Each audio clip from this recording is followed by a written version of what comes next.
ऋतं वदिष्यामि सत्यं। श्री योग वासिष्ठ महारामायण साउंड बराबर करवाना।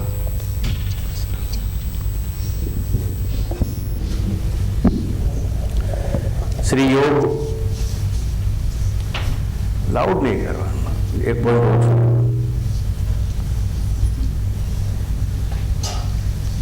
श्री योग वासिष्ठ वॉल्यूम स्लो करो, कीप इट डाउन। श्री योग वशिष्ठ महारामायण।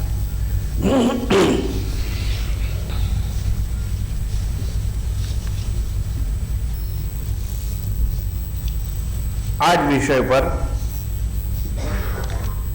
अन्य स्थलोए प्रवचन थई चूकेला है, એટલે આ ઘાટ ઉપર આ વિષય પહેલી વાર આવે છે।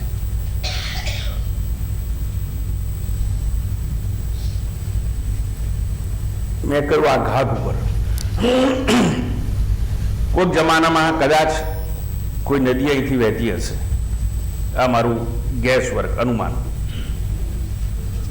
લોકો જતા હોય ને પૂછે ક્યાં જાઓ છો, તો કે ઘાટ કે ઉપર, ઘાટ કે ઉપર, ઘાટ ઉપર, એવું કદાચ થયેલું હતું।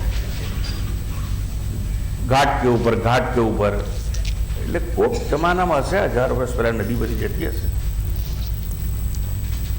એટલે ઘાટ કોપર નિવાસીઓ માટે વિષય નવો છે। સંદર્ભ પકડવો એ લોકો માટે થોડો મુશ્કેલ જણાય, એટલે થોડી પાર્શ્વભૂમિકાને સ્પર્શ કરી અને આગળ જવાનો પ્રયત્ન કરવામાં આવશે। આપણી પાસે રામાયણ જે નામથી સૌ કોઈ પરિચિત હોય અને છે, કારણ કે ભારત દેશમાં 2 જ મહાકાવ્યો છે। પરંપરામાં 4 મહાવાક્યો છે, પણ મહાકાવ્યો 2 જ છે। એમાંનું એક મહાકાવ્ય છે, એની વાતો ટીવી પર રોજ તમે જુઓ છો, લગભગ 8.5 થી 9 મહાભારત। અને આ બીજું મહાકાવ્ય છે જેને આપણે રામાયણ નામથી ઓળખીએ છીએ।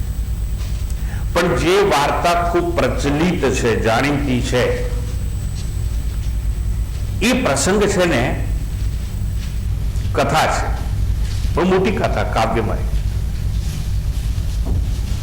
મૂળ તો સંસ્કૃતમાં, પણ તુલસીદાસજી પછી હિન્દીમાં પણ કરી। રામાયણ અનેક છે, એમાંની એક રામાયણ આપણા દેશમાં બહુ પ્રચલિત છે અને લોકભોગ્ય બની રામલીલા જેવા પ્રસંગો દ્વારા। એને પૂર્વ રામાયણ તરીકે ઓળખવામાં આવે છે। પણ એ બધી કથાની પૂર્ણાહુતિ બાદ ભગવાન રામને જ્યારે વૈરાગ્ય જાગે છે, એ પછી જે કથા શરૂ થાય એને ઉત્તર રામાયણ તરીકે ઓળખવામાં આવે છે। અને ઉત્તર રામાયણ છે એ માંડુક્ય કારિકા, અવધૂત ગીતા, અષ્ટાવક્ર ગીતા, એ બધાનો સંક્ષેપ અને સાર, જેને અજાતવાદ તરીકે ઓળખવામાં આવે છે, નગ્ન સત્યની વાત, અને એનો સંદર્ભ જાય છે ઉત્તર રામાયણ સાથે। ઉત્તર રામાયણને આપણે યોગ વાસિષ્ઠ મહારામાયણ તરીકે ઓળખીએ છીએ, સંહિતા પણ કહેવાય છે। માંડુક્ય કારિકા છે ને, જેમાં ઠોસ તત્વજ્ઞાન સમજાવવામાં આવે છે, એ કારિકાની વિસ્તૃત કથા હોય તો એ અહીં છે એવું કહેવામાં આવે છે। અજાતવાદના 4 મહાન ગ્રંથો, એમાં સર્વશ્રેષ્ઠ ગ્રંથ શ્રી મોખરે ઉભો રહે એવો મુગટ જેવો ગ્રંથ એ આ યોગ વાસિષ્ઠ મહારામાયણ છે. અને એમાં 6 પ્રકરણ, એમાં પ્રથમ પ્રકરણ ઉપર આપણી વાત ચાલે છે. પ્રથમ પ્રકરણના સંદર્ભમાં 17 સર્ગ ઉપર વાતચીત થઈ ગયેલી છે. 18મા સર્ગમાં આપણે પ્રવેશ કર્યો. મુખ્ય વિષય ચાલે છે ભગવાન રામને પણ વૈરાગ્ય જાગ્યો છે અને વૈરાગ્યથી એમના જીવનમાં ઉથલ પાથલ આવી ગઈ છે. અને એવા ભગવાન રામ વૈરાગ્યના વાવાઝોડાથી મૂંઝવણ અનુભવી રહ્યા હતા. અને એવા સંજોગોમાં પોતાની આંતર વ્યથાની કથા પોતાના સદગુરુ વશિષ્ઠ સમક્ષ રજૂ કરે છે. અને એ બેના સંવાદમાંથી આ વાર્તા આપણે આગળ ચલાવવાની છે. એમાં ભગવાન રામ પોતાના સદગુરુને સમજાવે છે કે મારી આવી હાલત છે, આવી સ્થિતિ છે, હું શું કરું, મને ઉપદેશ આપો, મને સમજાવો. અને અપેક્ષા છે ભગવાન રામની કે સદગુરુ એને ઉપદેશ આપે. રામ જેવા રામ, જે અવતારી પુરુષ કહેવાય, એને પણ સદગુરુ ઉપદેશની આવશ્યકતા જણાય. પેલું બધું સરળ હતું કે જીવન આચાર અને વ્યવહારની વાત હતી. રાજ્યાભિષેક થવાનો હતો, ન થઈ શક્યો, કઈ કે વરદાન માંગ્યું, વનમાં ગયા, સીતાનું અપહરણ થયું, પાછા ત્યાંથી સીતાજી લઈને પાછા આવ્યા. આ બધી વાર્તાઓ પતી ગઈ. એ સામાન્ય કથા રૂપે પછીની વાત છે, પાછલી વાત છે.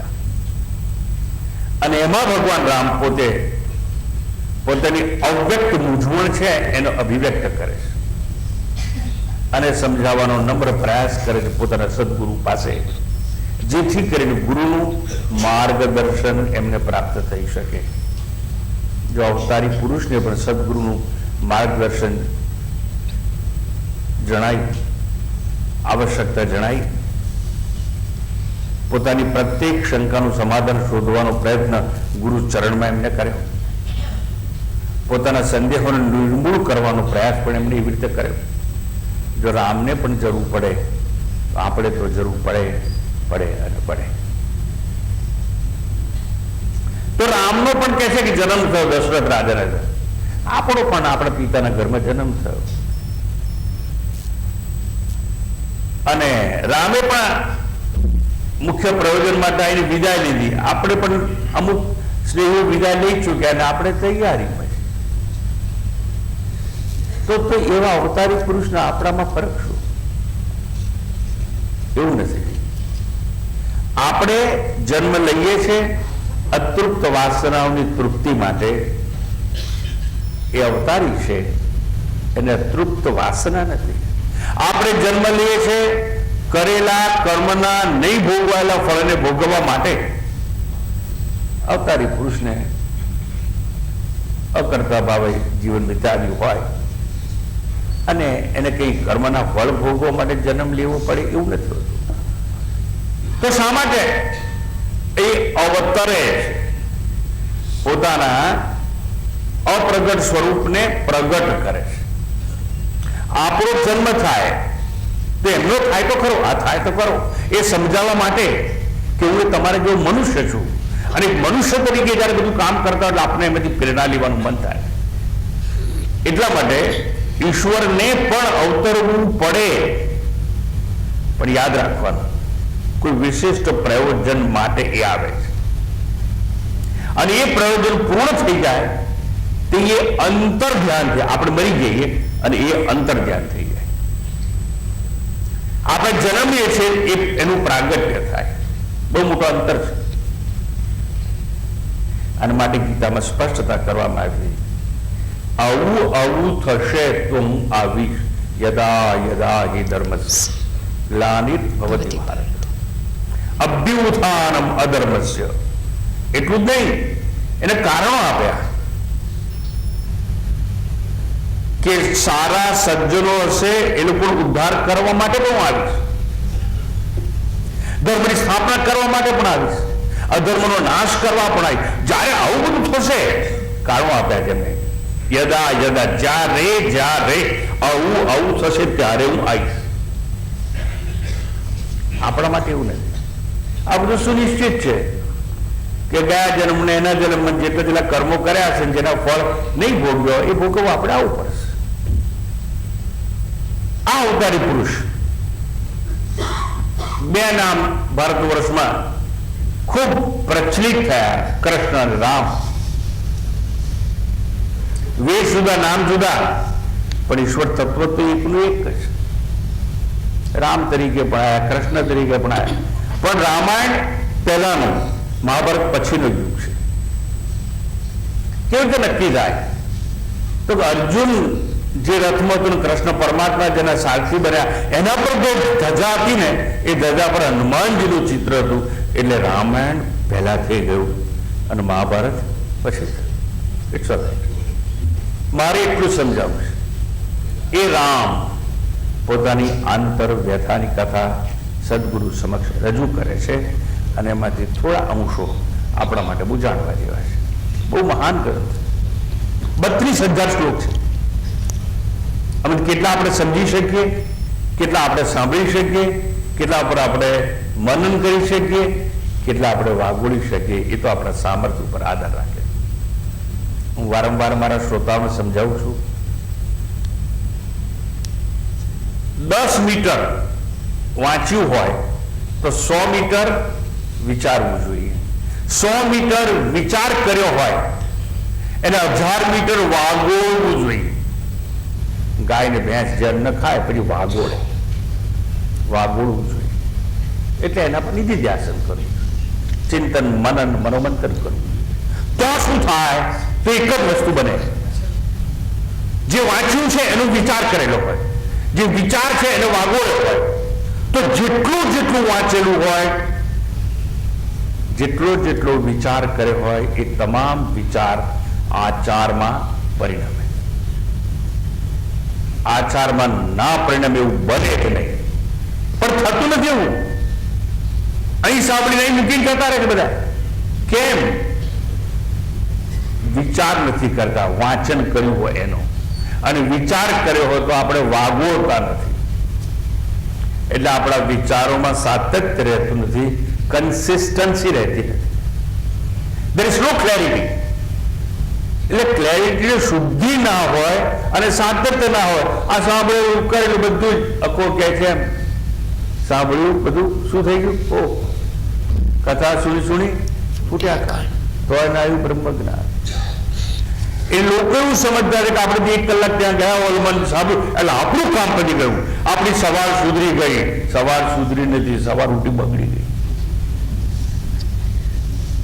બે રીતે બગડે. તો ચા ના સારી મળી તોય બગડે, અને વાંચ્યા પછી, સાંભળ્યા પછી વિચાર ના કયો હોય તોય બગડે. ટૂંકમાં આવી આ મહાન કથાની વાતો સેમ્પલ રૂપે, માલ તો બહુ હોય પણ સેમ્પલ રૂપે તમને આપવામાં આવશે.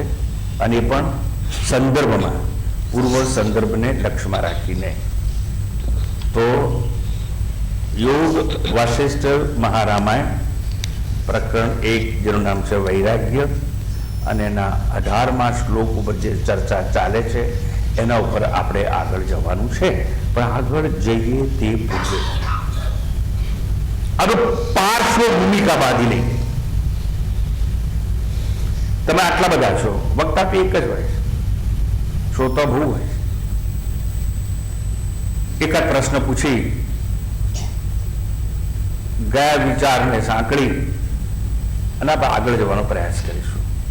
ફરી એકવાર યોગ વશિષ્ઠ મહારામાયણ વૈરાગ્ય પ્રકરણ, સર્ગ ચાલશે 18મો.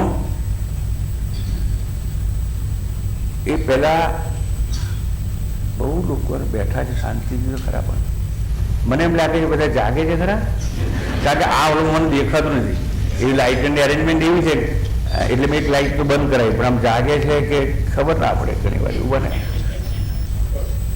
જીવતારો છો જ હશે એટલે ખબર પડી, એટલે હું પૂતળા સમક્ષ નથી વાત કરતો. પણ મને પૂછવાનું મન થાય કે જીવો તો ખરા પણ જાગો પણ છો. આપણે એકાદને કંઈક પૂછીએ તો સારું. રવિભાઈ, તમે જાગો છો? ઉભા તો બધા જાગો છો? હા કે ના? સારું, જાગતા હોય. આજે તો જાગે છે. મારે એ પૂછવું છે, કેટલા વર્ષથી જાગો છો? કેટલા વર્ષથી જાગો છો? તમારી ઉંમર ગણીને કોણ ભાઈ? એ કહે છે હું 59, એટલે 60 એક જ છું ને. આપણે મીઠું કરી નાખો, સમજવામાં સરળતા પડે. બરાબર? આ ભાઈ કહે છે હું 60 વર્ષથી જાગું છું. હવે સાચું કહેજો, આટલો મોટો ઓડિયન્સ છે, આ ભાઈ સાચું બોલે છે ખોટું બોલે છે? ખોટું બોલે છે. ઓડિયન્સની વાત સાચી છે. કેમ? તું કે 60 વર્ષથી તું જાગે છે, તો રાતે હું ઊંઘ્યો નથી 30 વર્ષ? બોલ બોલ. એટલે જો એની ઉંમર જો 60 વર્ષ હોય ને, તો અડધી તો રાત ગઈ કે નહીં?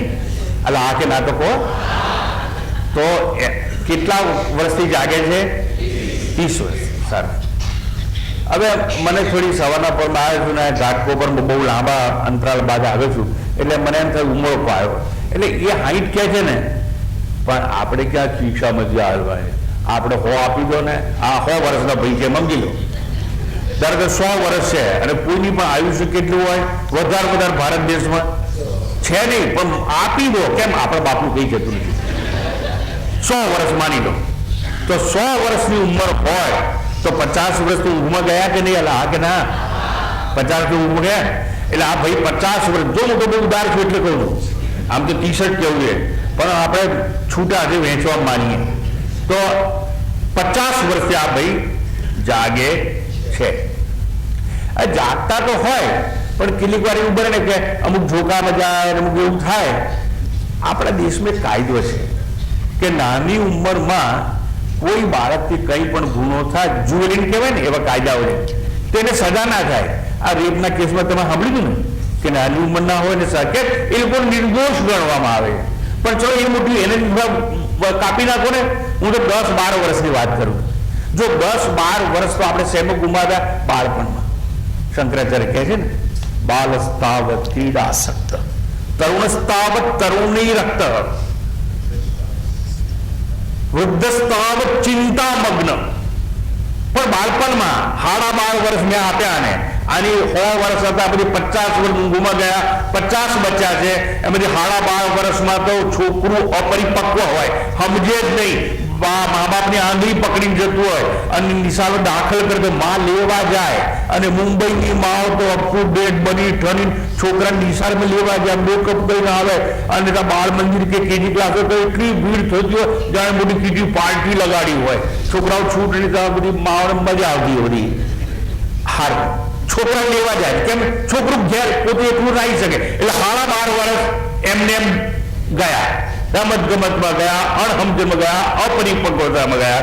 તો 12.5 વર્ષ 50 માંથી ગયા. કેટલા રહ્યા? એ ભાઈ 37 રહ્યા ને. સારું, બધા એવું કહે છે સાખે બુદ્ધિ નાઠી, એવું કહે છે.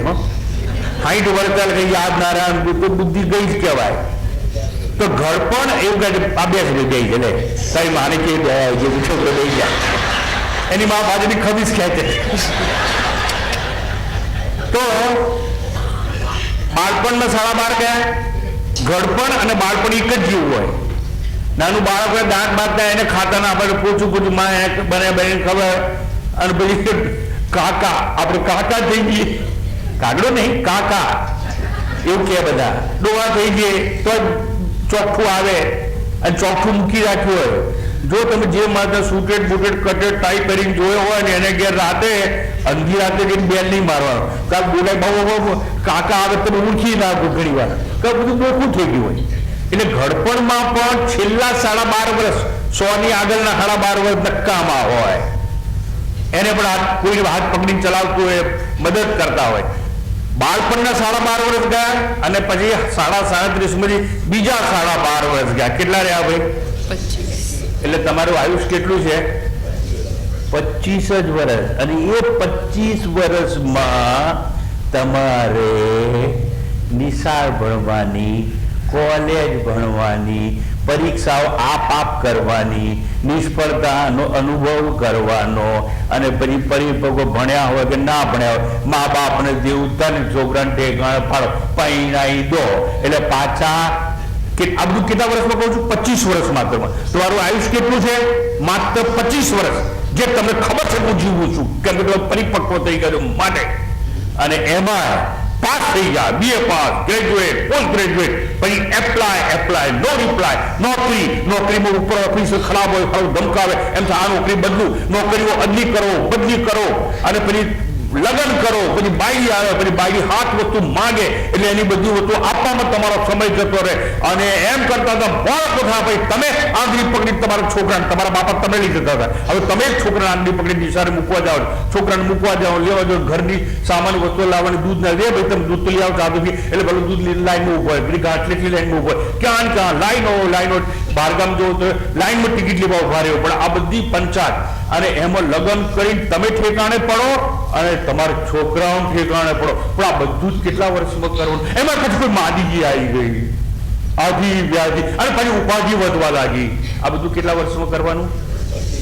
25. સામે આ બધી માથાજી કેમ કરો? સંદર્ભ છે મારી પાસે એટલા માટે. આ 25 વર્ષમાં આટલું બધું કરવાનું. એમાં એક વસ્તુ તમને પૂછું છું, પ્લીઝ ગો ફોર ઇન્ટ્રોસ્પેક્શન. તમે વિચાર કરો 25 વર્ષમાં તમારો વધારે સમય શેમાં જાય છે? યાદ કરાવો. માથું ઓળવામાં, નાહવામાં, આ શરીરને સારું રાંધીને ખવડાવવામાં, કસરત કરવાની, નથી કરવાની. We are figure conscious. શરીર સારું રાખવું જ જોઈએ. અને બધી બહેનો તો ડાયટિંગ નવો ક્રેઝ લાગ્યો છે, હાડ પિંજર જેવા થઈ જાય તમે ડાયટિંગ કરવાનું. એટલે આ બધી વસ્તુમાં વધારે સમય શેમાં જાય છે? શરીરને સારું રાખવામાં, શરીરને સૌંદર્યવાન બનાવવામાં, શરીરને સારા વસ્ત્રો પહેરાવવામાં, શરીરને અલંકારોથી સુસજ્જ કરવામાં. શરીર પાછળ ઉઠ્યા નથી, બ્રશ લીધું નથી અને હાલ મિરર એટલે અહીં ગયું બ્રશ, પછી હાલ અંદર એટલે હવાના પરથી. હા, એક જમાનામાં કેળમાં તલવાર રાખતા હતા, હવે કાંસકો રાખે છે અને થોડી વારે. અને હું ટ્રેનમાં કે ત્યાં ટ્રાવેલ કરતો જોઉં, જેનું ઉતરવાનું બસ સ્ટોપ કે ટ્રેનનું સ્ટેશન આવવાનું હોય એ પહેલાં તો બધી બહેનો બાથરૂમમાં ઘૂસી જાય પર્સ લઈ, અને પેલી બાથરૂમમાં જે અપ ટુ ડેટ થઈને આવે. કેમ? એટલે ઘેરથી તૈયાર થયા હતા, પણ ઉતરી એટલે કોઈક લેવા આવશે એની સામે આપણે કેવા દેખાઈશું. એટલે કેટલું બધું આપણે figure conscious, dress conscious, what not. બસ દરેક ક્ષણે સારામાં સારું પૌષ્ટિક ખાવાનું એની ચિંતા, દુબળા રહેવાનું, જાડા ના થઈ જાય એની ચિંતા. વધારે તમે જુઓ સાહેબ કે જીવનનો સમય આ શરીર પાછળ આપણે સંતપ્ત કરીએ છીએ અને દુઃખી છીએ. એટલે શરીરમાં આપણે આસક્ત છે. એ આસક્તિમાંથી મુક્ત કરવા માટે ભગવાન રામ એક સુંદર ઉપાય જણાવે છે, અને શરીરની નિંદાનો આખો પ્રસંગ છે. કેમ સમજાવ્યું મેં? જીવનનું આપણું આયુષ્ય માત્ર 25 જ વર્ષનું છે. 100 વર્ષનું હોય તો 50 વર્ષ તો રાતમાં ગયા, 12.5 પહેલાના અને 12.5 પછીના, એટલે 25 વર્ષ આવી રીતે આપણા બીજા ગયા. એટલે 50 અને 25 75 જતા રહ્યા, અને 25 વર્ષમાં આટલું બધું કરવાનું. અને એ 25 વર્ષનો મોટામાં મોટું બીજા 12.5 વર્ષ છે એ શરીરની સુરક્ષામાં, શરીરની સજાવટમાં, શરીરને તંદુરસ્ત રાખવામાં. ખિલા પિલા કે દેહ બઢાયા. શું કરવા? વો ભી અગન જલાના હૈ. હું આવતો હતો, મને કે ટ્રેનમાં એક જણ કે સમય બહુ તાપ છે કે આ પેપર પાછું લઈ અહીં 42 છે, 43 છે, દિલ્હીમાં 46 ગરમી છે, બહુ છે પૈસા રહેવાતું નથી. અને જો આપણે આ ટ્રેનમાં એસી બંધ થઈ ગયું કે કેટલી મુશ્કેલી, બહુ તાપ લાગે. બધું જો ટ્રેનમાંથી બહાર નીકળ તડકામાં ઉભો રહે. કેમ? જો અત્યારથી આ શરીરને તપાવવાની તું પ્રેક્ટિસ નહીં કરે તો ખભે ઉંચકીને જ્યારે લઈ જશે ને ચિત્તા પર ઉડાવશે, એ તો કેટલી ગરમી હશે, એ કેવી રીતે સહન કરી?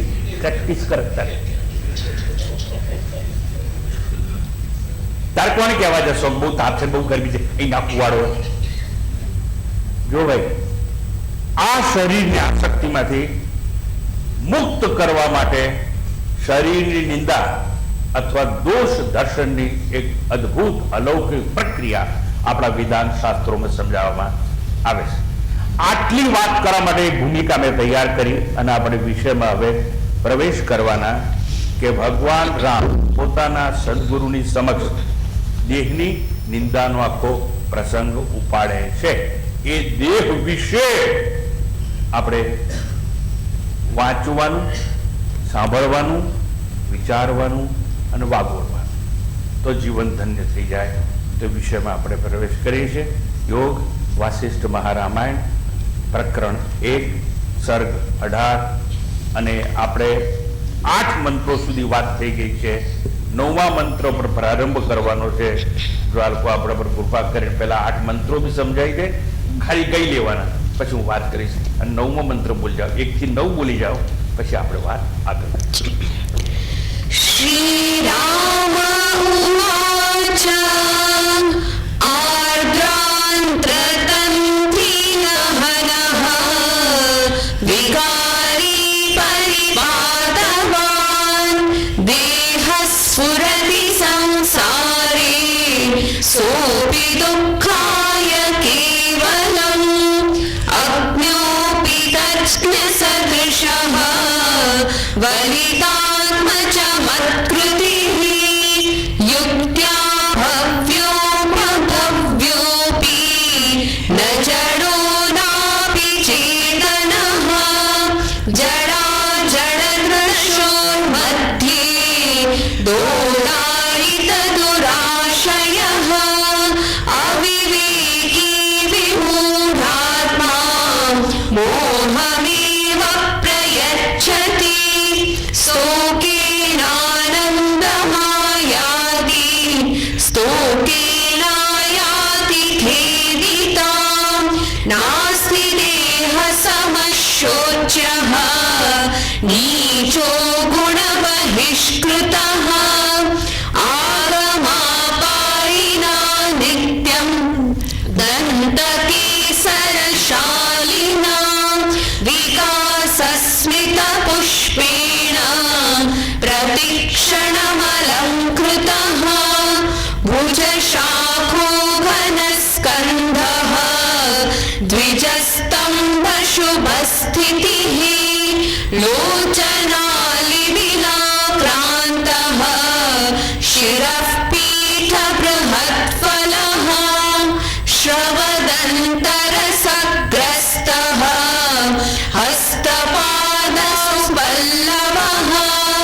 ગુલ્મવાन् કાયસંઘાતः વિહંગમકૃતાસ્પદः સચ્છાયો દેહવૃક્ષોऽયં જીવપાન્થગણાસ્પદः કસ્યાત્મીયः કસ્ય પરઃ આસ્થાનાસ્તિ કિલાત્ર કે तात संतरणार्थेन गृहीतायां पुनः पुनः नाविदेहलतायां च कस्य स्यादात्मभावना.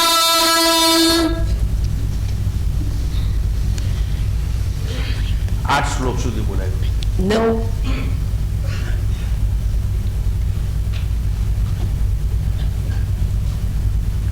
9મો શ્લોક છે તાત સંતરણાર્થેન ગૃહીતામ પુનઃ પુનઃ.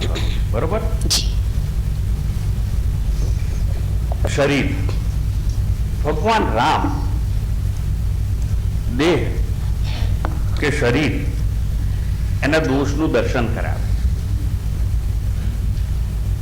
દોષ દર્શન જો સફળ રીતે કરાવવામાં આવે તો જેમાં આપણે દોષ જોઈએ ને એમાં આપણને રાગ ના થાય. જેમાં દોષ જોઈએ એના તરફ આપણે આકર્ષણ ના અનુભવીએ. દોષ જ્યાં જણાય એની સમીપ જવાનું આપણે ટાળીએ અને એવું બધું મનમાં વિચાર કરી શકીએ માટે આખી વાત રામ આપણને સમજાવે છે. અને એ દેહ કે શરીર વિશે અહીંયા સુંદર વાત કરવામાં આવી છે કે આ દેહ છે એ છે કેવો, અગ્ન છે કે સુગ્ન છે, અર્થાત આ શરીર જ્ઞાની છે કે શરીર અજ્ઞાની છે. શરીર પોતે તો અજ્ઞાની છે,